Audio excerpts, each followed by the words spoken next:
So it can get super complicated when you're doing your product research, and I wanted to make sure that I have it super simple for you guys. So what I created is the FBA Stars 5 super simple steps to product research. Now I'm going to provide you with a checklist with all of this information in there, but just so you know exactly what we're going to go through, here's number one. We will run the Jungle Scout web app with our criteria, and I'm going to run through this in the next video, exactly what that criteria is. One of them is just making sure that the product that we're going to sell is above $15.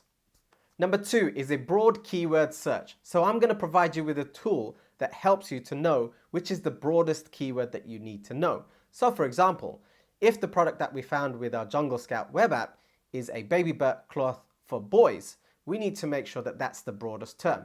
Now I know for sure that that's not the broadest term, and we're going to make sure that we find the broadest term, which would be baby burp cloth, and take off the for boys.